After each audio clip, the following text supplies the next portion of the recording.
Bapak Ibu Saudara terkasih dalam Tuhan Yesus Kristus, kita ini dalam suasana yang kita sebut dengan pengucapan syukur, ya, di Minsel.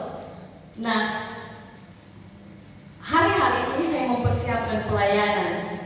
Ada beberapa tema yang muncul dalam pikiran saya, ingin saya bagikan di tempat ini. Tetapi saya kemudian Tuhan ingatkan sebuah konsep yang selama ini kami jalani dalam kehidupan kami, rumah tangga kami, bahwa setiap kali kami mengucap syukur, ada sebuah tindakan yang kami lakukan, yaitu berbagi. Nah, saya kemudian belum mengerti sebelum Tuhan bawa pada renungan firman yang akan saya bagikan. Ketika itu saya pikir begini Bapak Ibu, kenapa ya banyak dalam ayat firman Tuhan yang mengatakan bawalah korban syukur.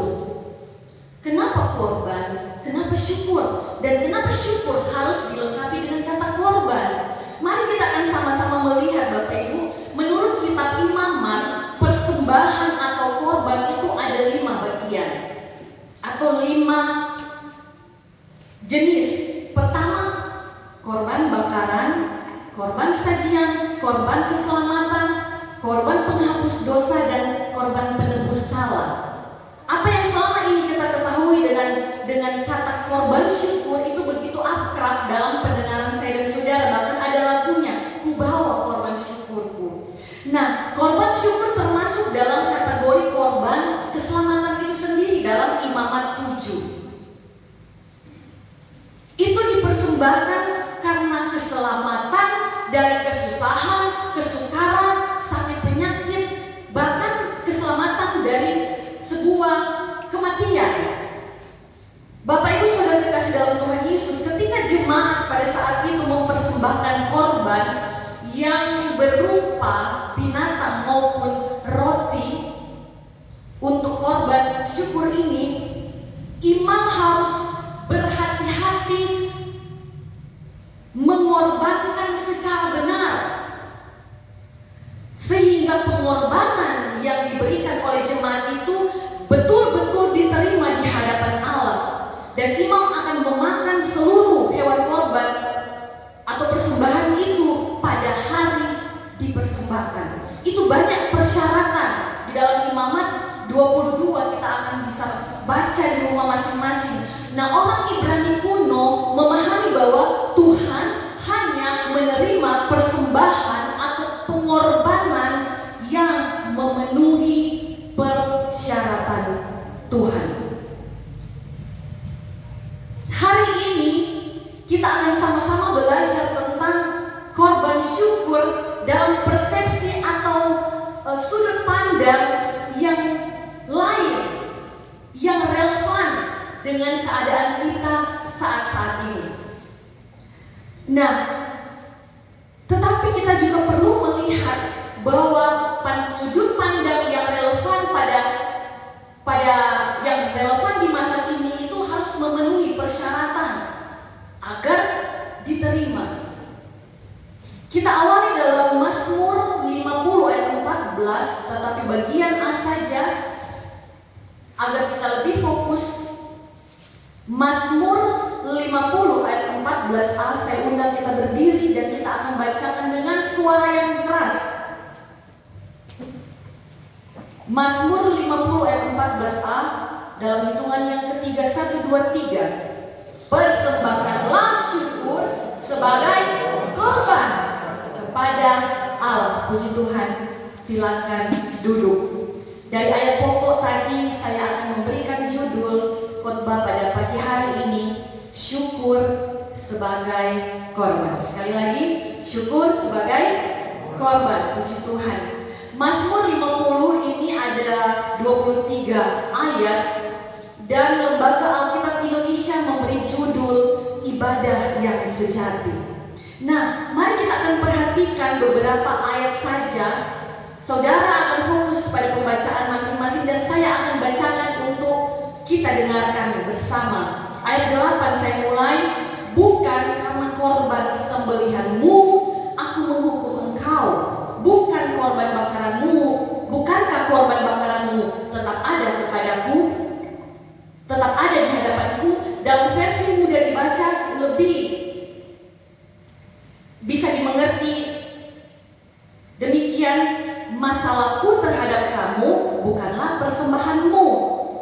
atau korban bakaranmu yang kamu bawa kepadaku setiap hari, bukan pada korbannya masalah Tuhan. Ayat 9, tidak usah aku mengambil lembu dari rumahmu atau kambing jantan dari kandangmu, sebab punyakulah segala binatang hutan dan beribu-ribu hewan di gunung. Aku kenal segala burung di udara, dan apa yang bergerak di padang adalah dalam kuasaku. Jika aku lapar, tidak usah kukatakan kepadamu, sebab punyakulah dunia dan segala isinya. Daging lembu jantankah aku makan, atau darah kambing jantankah aku minum? Nah, kita masuk kemudian ayat 14a. Di situ ada maksud daripada judul tadi, syukur sebagai korban tadi. Ibadah yang sejati itu ada pada 14a. Persembahkanlah syukur sebagai korban. Bahasa Inggrisnya bilang thanksgiving, pengucapan syukur. Ya, kepada Allah. Dan kita lompat kepada ayat 23 bagian A saja. Siapa yang mempersembahkan syukur sebagai korban tadi, ia memuliakan aku. Amin. Haleluya, puji Tuhan. Tadi kita melihat bagaimana konsep ibadah yang sejati. Ibadah yang mempersembahkan syukur, dan syukur itu sebagai korban. Nah, mari kita akan melihat sebentar dalam Amos 5 ayat 21 sampai 23. Bapak Ibu, ibadah yang dibenci Tuhan. Perhatikan judulnya, ibadah yang dibenci Tuhan.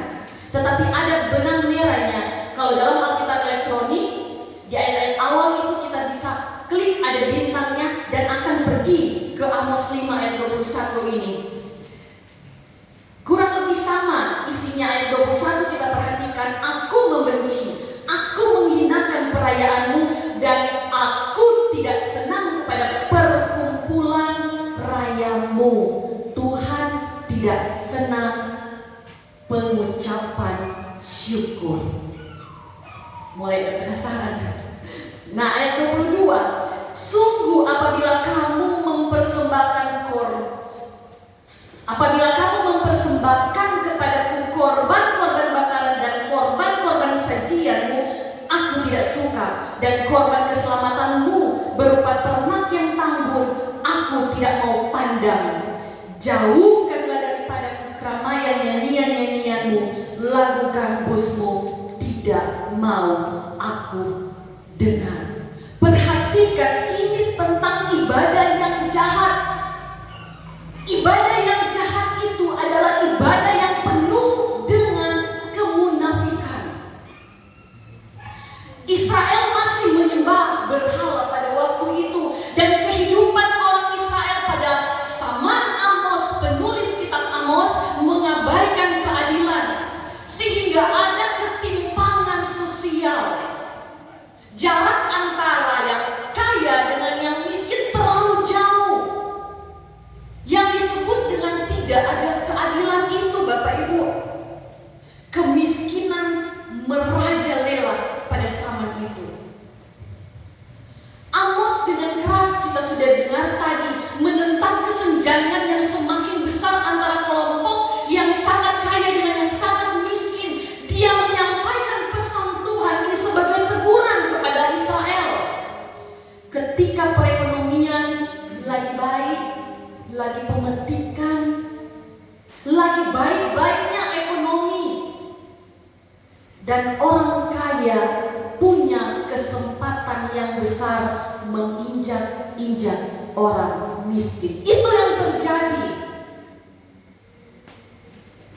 Bapak Ibu Saudara kekasih dalam Tuhan Yesus Kristus, mengapa kata syukur harus berdampingan dengan kata korban seperti yang saya sudah awali tadi? Atau mengapa persembahan syukur, mengapa thanksgiving, mengapa acara kita pengucapan syukur harus sebagai korban? Kita hubungkan dengan Yesaya 1 ayat 10 sampai 20. Di Alkitab kita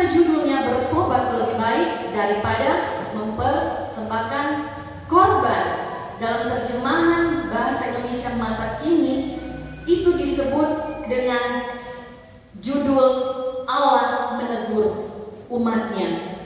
Saya lebih suka untuk membawa kita melihat dalam terjemahan tersebut di ayat yang ke-11, tetapi perhatikan terjemahan masing-masing. Tuhan berkata, Yesaya 1 ayat 11, "Sangkamu aku suka akan semua korban yang terus-menerus kau persembahkan kepadaku? Aku bosan dengan domba-domba kurban bakaranmu dan lemak anak sapimu, darah sapi jantan, domba dan kambing tidak kusukai. Siapa menyuruh kamu membawa segala persembahan itu pada waktu kamu datang beribadah kepadaku? Siapa menyuruh kamu berkeliaran di rumah suciku? Percuma saja membawa persembahan itu. Aku muak dengan baunya.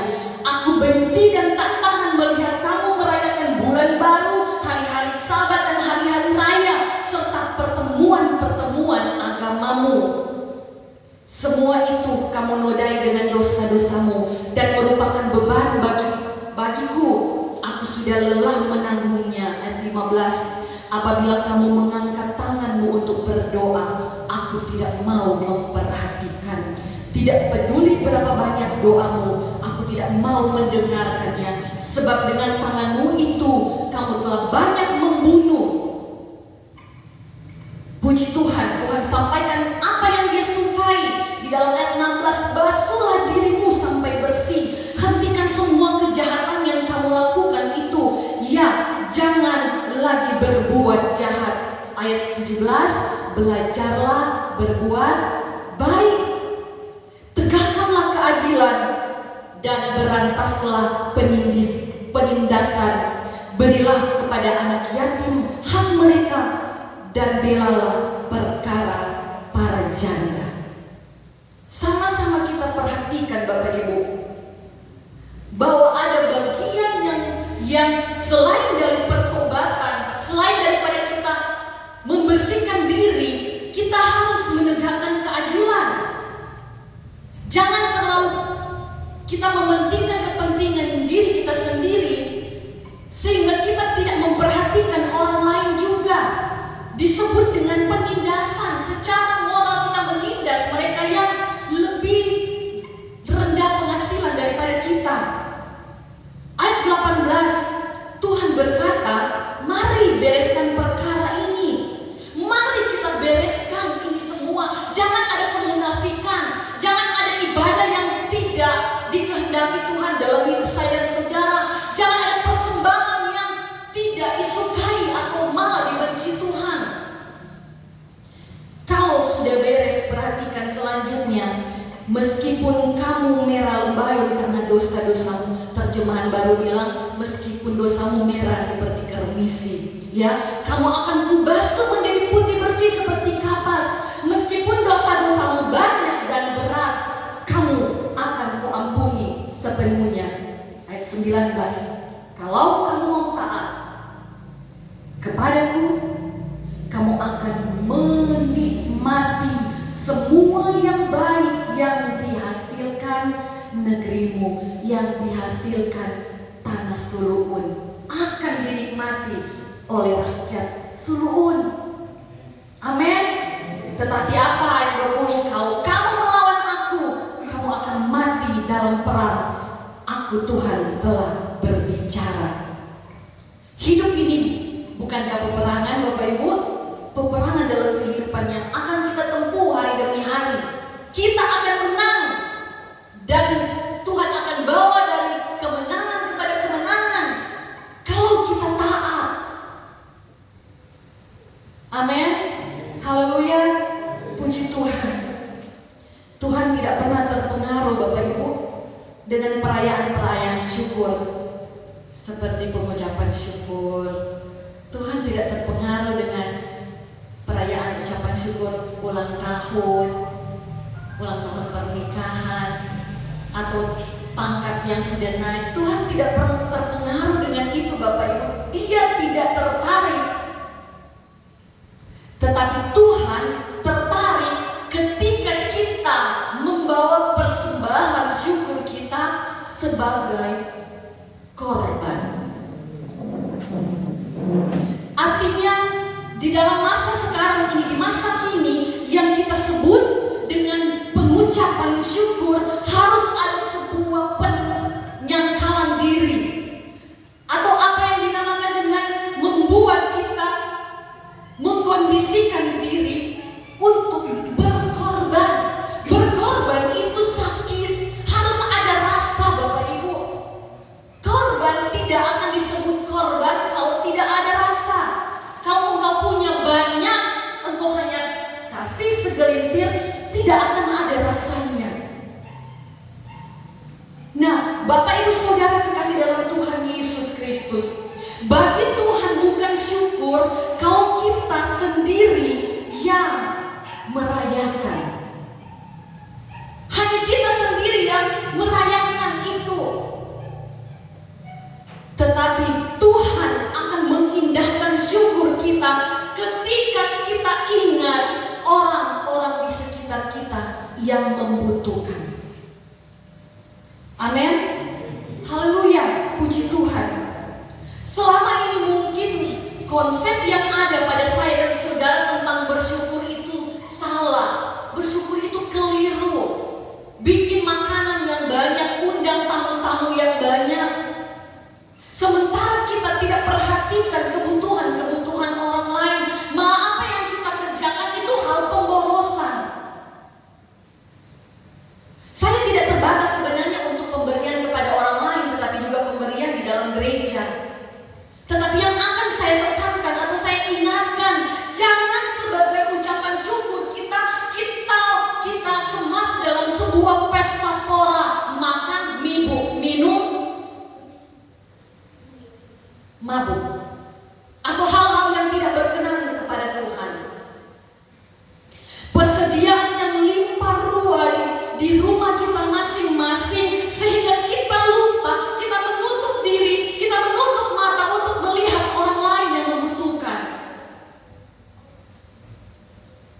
Saudara yang kasih dalam Tuhan Yesus Kristus, kita perlu bertobat dari pemahaman yang keliru, pemahaman yang salah, yang apa yang dikatakan firman Tuhan tadi. Aku benci, aku tidak suka kata firman Tuhan. Bukan pada perayaan itu yang Tuhan mau. Dan kita perlu bertobat dari konsep pemahaman kita yang salah tentang korban syukur. Karena mempersembahkan korban syukur itu berarti dengan sadar kita merelakan satu atau sebagian milik dari kita untuk berkurang, bahkan hilang karena dipersembahkan.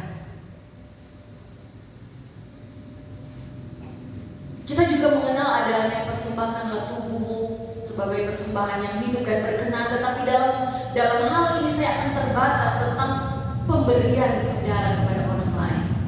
Mari perhatikan anjuran dalam Perjanjian Lama, Keluaran 23 ayat 10 dan 11. Keluaran 23 ayat 10, 6 tahun lamanya engkau menabur di tanahmu dan mengumpulkan hasilnya. Ayat 11, tetapi pada tahun ke-7 haruslah engkau membiarkannya dan meninggalkannya begitu saja. Supaya apa? Supaya orang miskin di antara bangsamu dapat makan, dan apa yang ditinggalkan mereka haruslah dibiarkan dimakan binatang hutan.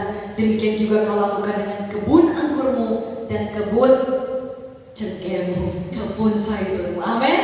Haleluya. Puji Tuhan. Jangan serahkan dalam hidup ini. Haleluya. Saya tidak tahu bagaimana caranya masyarakat di Suluhun ini untuk meninggalkan bagian yang Tuhan bilang tinggalkan begitu saja. Ya, mungkin Anda yang akan kumpulkan dan mungkin Anda akan bagikan. Mungkin berupa apa itu saya tidak tahu. Tetapi kiranya Tuhan akan memeteraikan rema firman Tuhan ini bagi saya dan saudara. Amin. Imamat 19 semakin meneguhkan ayat 9. Pada waktu kamu menuai hasil tanahmu, pada waktu kamu menuai hasil Jangan kau sabit ladangmu habis-habis sampai ke tepinya, dan janganlah kau pungut apa yang kau tinggalkan dari penuaianmu. Juga sisa-sisa buah anggurmu janganlah kau petik untuk kedua kalinya, dan buah yang berjatuhan di kebun anggurmu janganlah kau pungut. Tetapi semuanya itu harus itu merupakan kewajiban kau tinggalkan bagi siapa Bapak Ibu? Orang miskin dan bagi orang asing. Akulah Tuhan Allahmu. Dan itu juga diulang dalam Imamat 23 ayat 22. Silakan catat baca di rumah. Tetapi kalau kita perhatikan Ulangan 24 ayat 19, hal yang sama. Apabila engkau menuai di ladangmu, lalu terlupa seberkas di ladang, maka janganlah engkau kembali untuk mengambilnya. Itulah bagian orang asing, anak yatim dan janda, supaya Tuhan Allahmu memberkati engkau dalam segala usahamu. Amin. Segala usahamu. Ini firman Tuhan. Tanpa terkecuali, usaha yang berkenan kepada Tuhan akan diberkati. Ayat 20. Apabila engkau memetik hasil pohon zaitunmu dengan memukul-mukulnya, janganlah engkau memeriksa dahan-dahannya sekali lagi. Itulah bagian orang asing, anak yatim dan janda. Apabila engkau mengumpulkan hasil kebun anggurmu, janganlah engkau mengadakan pemetikan sekali lagi. Itulah bagian orang asing, anak yatim dan janda. Artinya apa Bapak Ibu? Mungkin ini konsepnya tradisi pada waktu itu. Jadi bisa dipungut atau datang ambil. Tapi kita punya cara bagaimana untuk kita menyisihkan berkat yang Tuhan percayakan bagi kita dalam pengucapan syukur yang kita syukuri. Juga kita bagikan kepada orang miskin, kepada janda sesuai dengan ukuran standar Tuhan, janda sesuai dengan firman Tuhan, dan kepada orang asing. Nah, orang asing di Israel adalah kelompok orang yang miskin. Mereka itu adalah orang-orang pendatang yang tidak punya tempat tinggal sendiri, yang hanya bergantung kepada orang Israel asli. Orang asing adalah orang yang tidak punya tanah itu, dia datang menjadi orang asing. Mungkin ada dan antara saya dan saudara, tetangga kita atau siapapun itu yang bukan orang setempat. Perhatikan juga mereka, jangan beda-bedakan. Amin. Kalau dia cuma pendatang kok orang, sama Bapak Ibu. Tuhan mau kita menghargai, karena itu yang disukai Tuhan. Nah, bagaimana mempersembahkan syukur sebagai korban? Bagaimana merayakan pengucapan syukur yang disukai oleh Tuhan? Kita lihat dalam rangkuman Perjanjian Baru oleh Paulus, Ibrani 13 ayat 15 dan 16.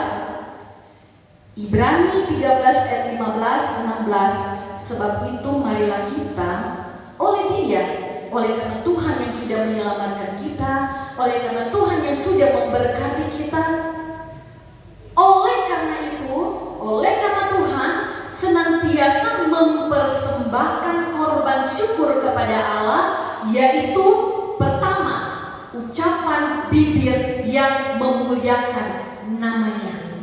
Kita memuji Tuhan, kita beribadah kepada Tuhan, kita menyembah Tuhan. Itu bagian yang pertama. Yang kedua, perhatikan ayat 16. Dan janganlah kamu lupa berbuat baik dan memberi bantuan, sebab korban-korban yang demikian yang berkenan kepada Allah. Perhatikan, korban-korban. Kalau pemberianmu karena engkau punya banyak dan berlebih, yang tidak terasa sakit di dagingmu, itu bukan korban. Korban itu ketika ada darah, ada yang diberikan, ada yang dicurahkan, ada rasa sakit. Amin. Ini kalau bicara rasa sakit semua pada tegang ya. Tetapi firman Tuhan katakan, selain kita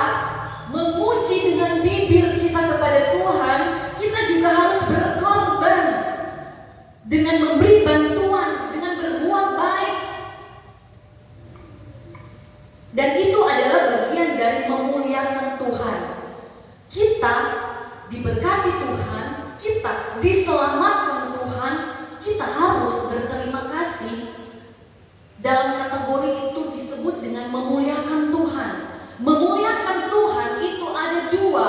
Kita sudah perhatikan tadi ucapan bibir, dan yang kedua tindakan saya dan saudara. Amin. Haleluya. Kalau ada tanda salib kepada Tuhan, kita memuliakan Tuhan dengan pujian penyembahan kita kepada Tuhan, kepada sesama. Itu ada vertikal dan horizontal, harus seimbang. Haleluya. Puji Tuhan. Jadi intinya pengucapan syukur yaitu kita harus mempersembahkan syukur kepada Tuhan sebagai korban. Amin.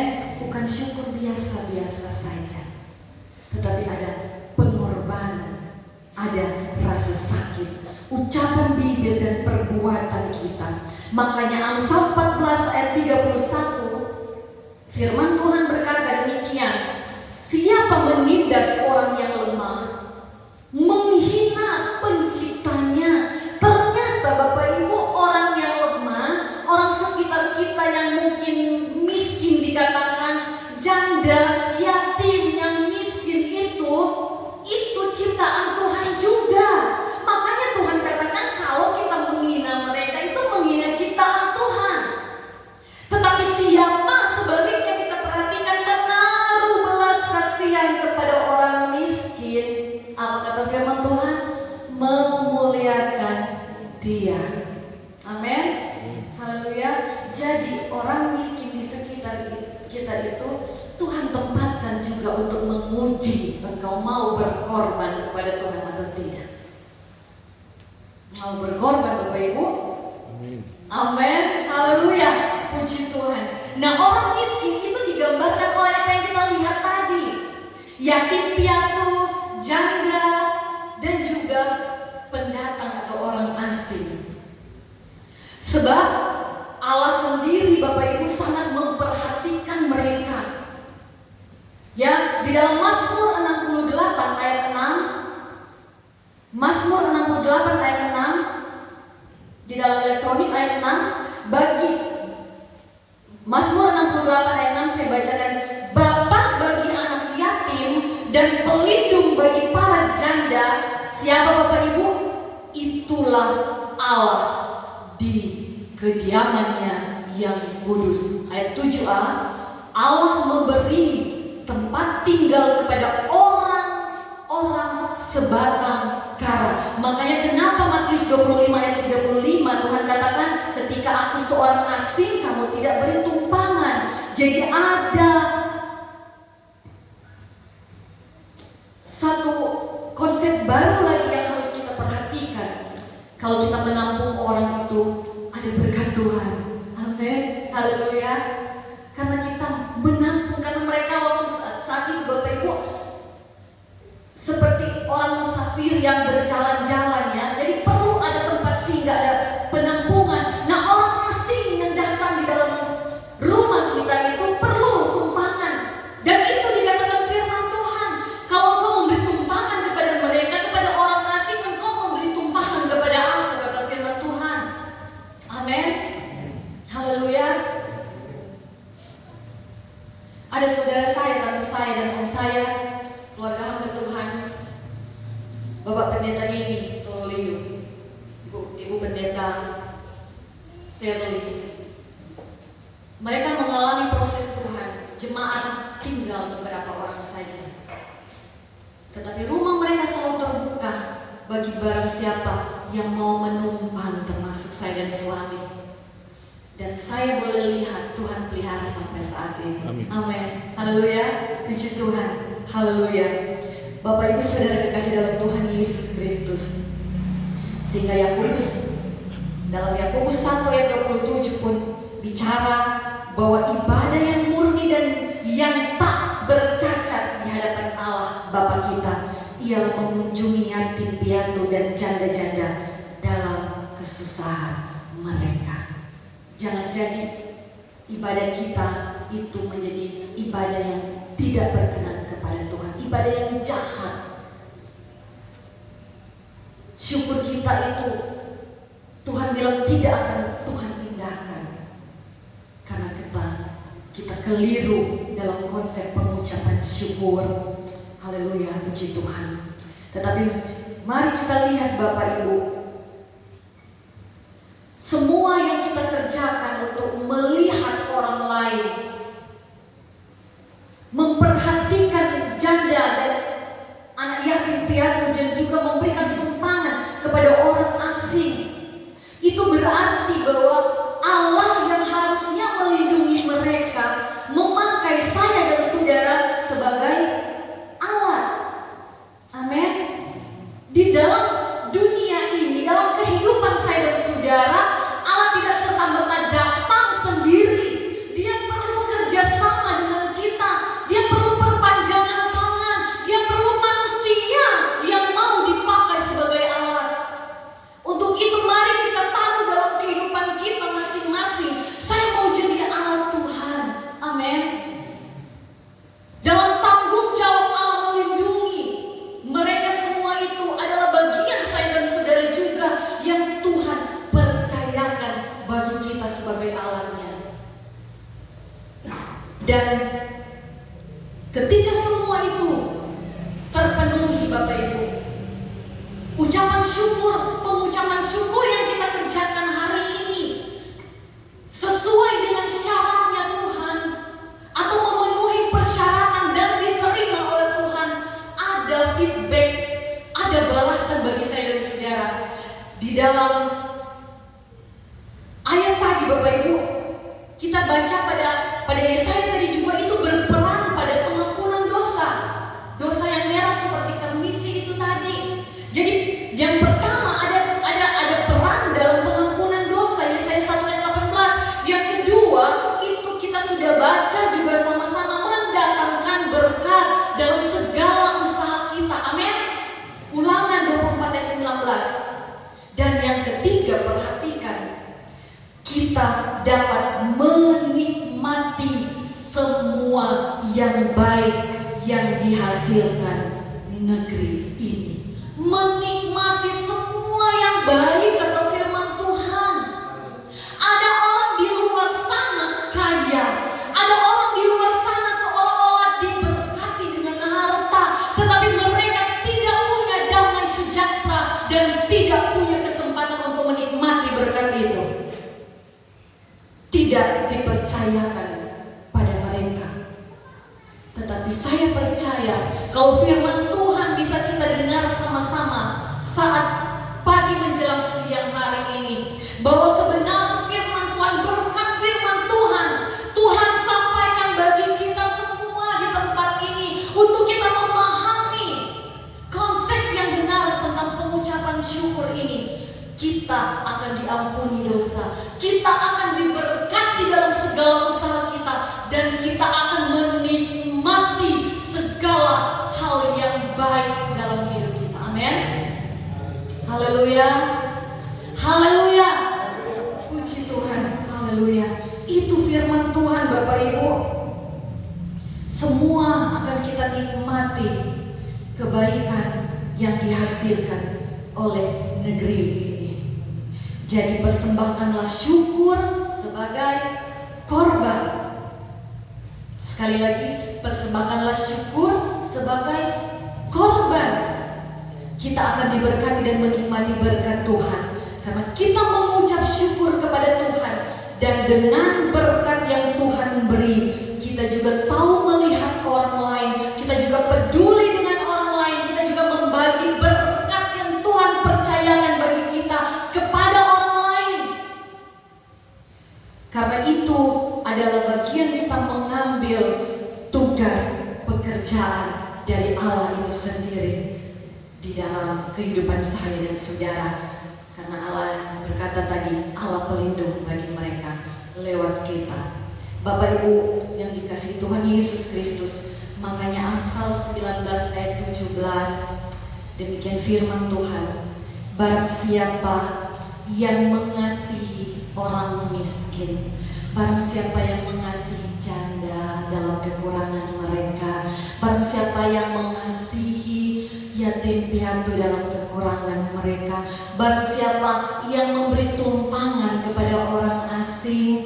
Kata firman Tuhan, ia itu memberi pinjaman kepada Tuhan. Dalam terjemahan lama, memberi pinjaman, mengutangi Tuhan, maka Tuhan pun akan membalas kebaikannya. Amin. Haleluya. Kapan kita kasih pinjam pada Tuhan? Cuma saat itu.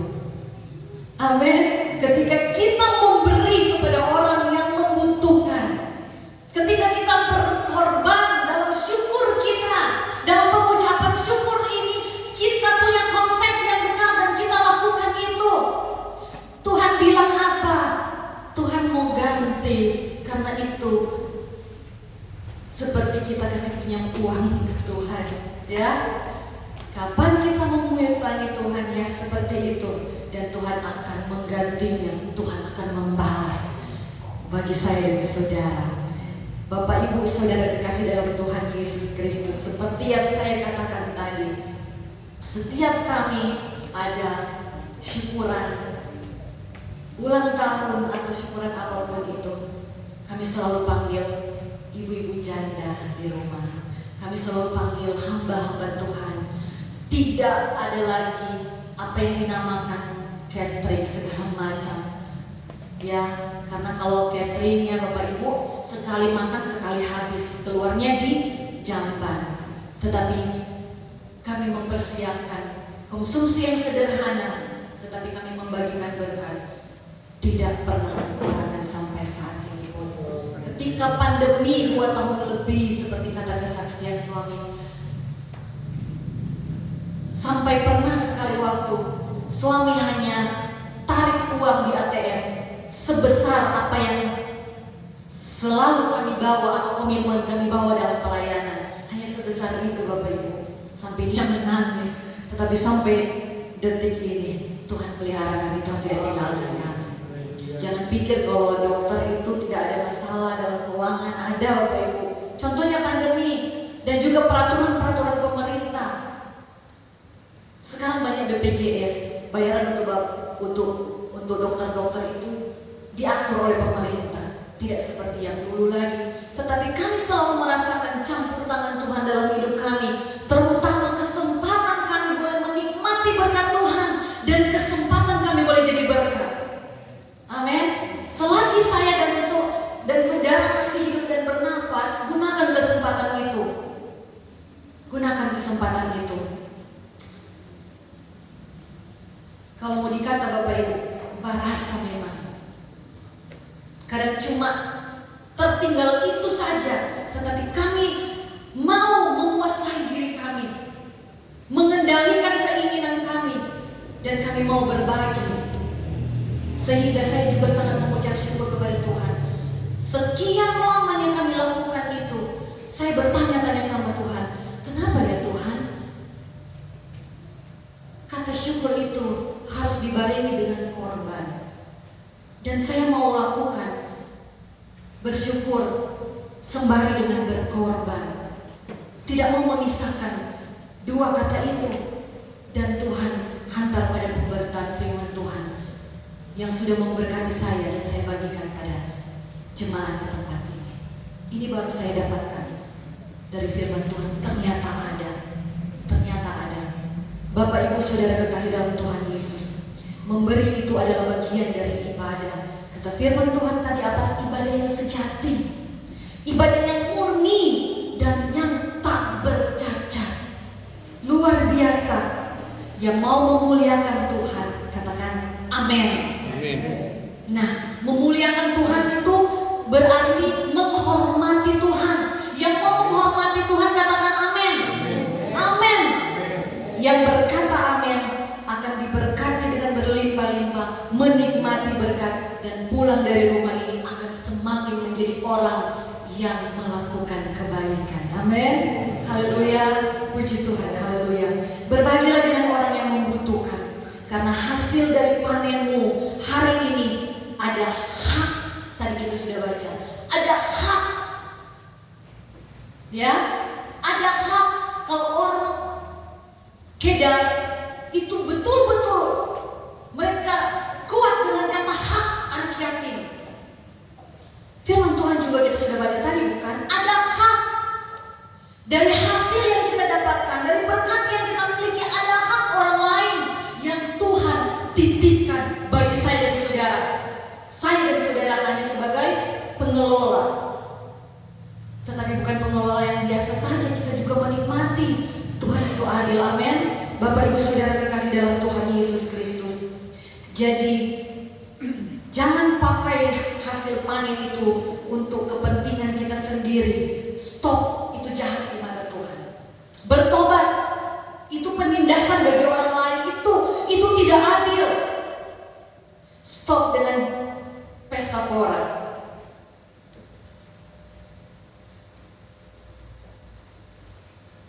Banyak orang yang datang ke Suluan, banyak orang datang ke Amoran bukan datang ibadah, cuma mau datang cari makan. Itu yang harusnya kembali, bahwa sama-sama kita harus bertindak atau punya konsep yang benar tentang mengucap syukur itu. Amin. Haleluya.